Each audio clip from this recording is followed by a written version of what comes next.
Hello everyone, আসসালামু আলাইকুম। This is me from memes glory. Memes glory থেকে আরও নতুন একটি ভিডিও নিয়ে আসলাম আপনাদের সাথে শেয়ার করার জন্য। তো বুঝতেই পারতেছেন যে আজকে কোনো আর্টের ভিডিও শেয়ার করব না, একটা পার্সেলের ভিডিও হচ্ছে আপনাদের সাথে শেয়ার করব। তো এখানে ছিল 12 পিস শাড়ি সেম ডিজাইনের, এর সাথে কিন্তু 8 পিস পাঞ্জাবির অর্ডারও ছিল, কিন্তু পাঞ্জাবির ভিডিওটা আমি শাড়ির ভিডিওর সাথে অ্যাড করি নাই। আজকে শুধু শাড়ি দেখাবো। পার্সেলটা কিন্তু অনেক মাস আগেই ডেলিভারি দিয়েছিলাম, অনেক শর্ট টাইমের মধ্যে পুরো কাজগুলো কমপ্লিট করে ডেলিভারি করতে হয়েছে, যার জন্য ওইরকম পিক ওঠানোর সময় পাই না।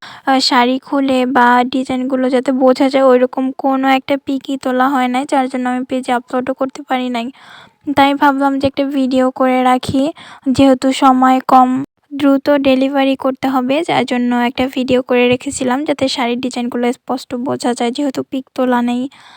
তো এখানে এই শাড়িটা ছিল মানে 2টা কালার কম্বিনেশনে, যেমন শাড়ির আঁচলটা থাকবে ওয়াশ পেইন্ট করা আর শাড়ির বডিটা থাকবে এক কালারের শাড়ি। আর এই শাড়িটা ছিল সাদা কালারে, তো আঁচলটা কিন্তু আমি ওয়াশ পেইন্ট করে আকাশি কালার করে নিছি। আর শাড়ির আঁচলটা কিন্তু ডিজাইনের কালারের সাথে মিলাইয়ে দিতে বলছিল কাস্টমার ম্যাম। তো পুরো ডিজাইনটাই ছিল কিন্তু ওনার কাস্টমাইজ করা। 2টা শাড়ি কিন্তু সেম ডিজাইনেরই ছিল।